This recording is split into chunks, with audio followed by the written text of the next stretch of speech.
Somehow, preseason games can be incredibly boring and bring you some of the most wild stat lines you've ever seen. Avs win 3-2 over the Vegas Golden Knights.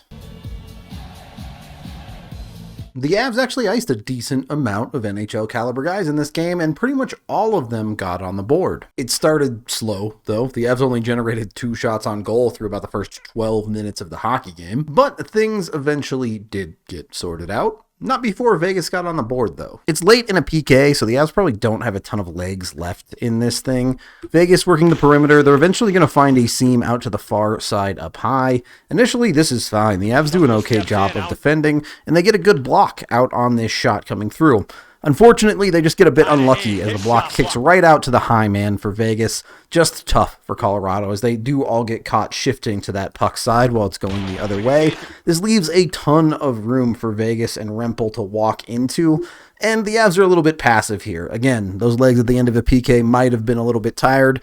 They just give up a ton of room. Georgiev getting screened in front. The shot is going to come in short side, and it's just going to beat him clean.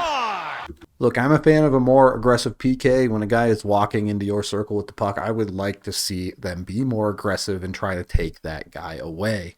With that being said, you would really like to see Georgiev stop pucks on the short side. I know he's being screened, but that's just positional hockey. Don't give up the short side on a guy walking in from that side. Thankfully, the Avs get a power play of their own and are able to answer. The Avs playing on their perimeter on the power play here. They're going to work it down to Drouin here, playing the Mikko spot pretty deep on that side of the ice.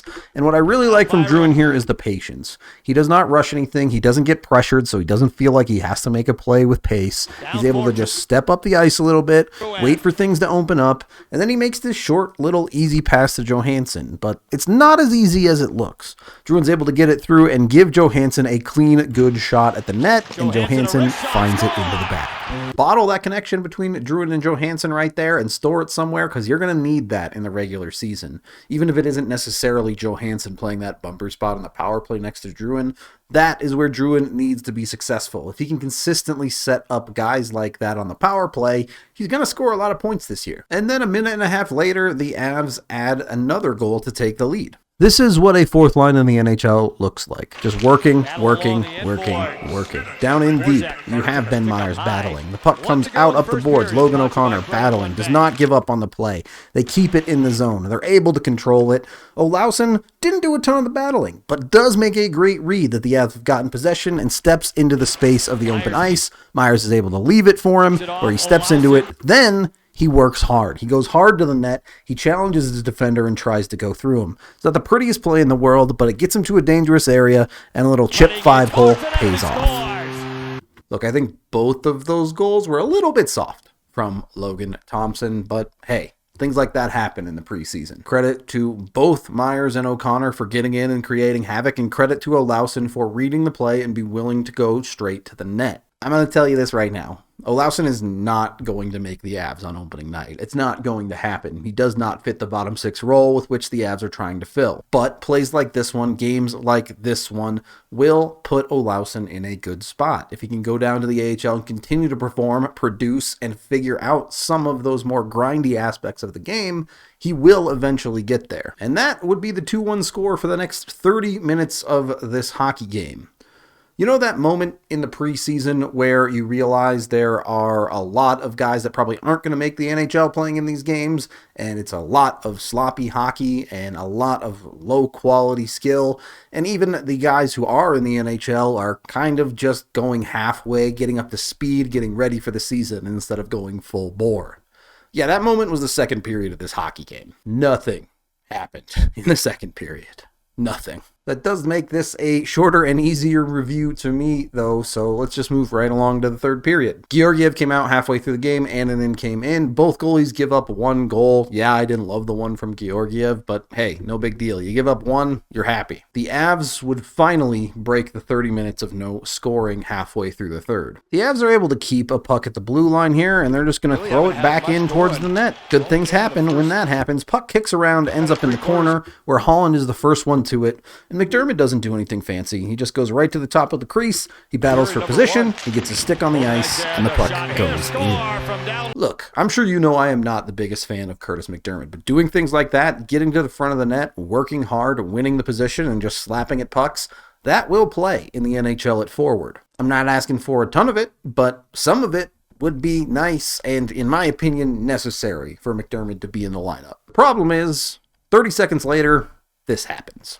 If this wasn't preseason, I would be mad about everything the Avs do in this play. Vegas is regrouping in the neutral zone to start things off, and they're able to move up quickly as the Avs do a bit of a risky change. Now, this isn't great, but it should be fine in this situation.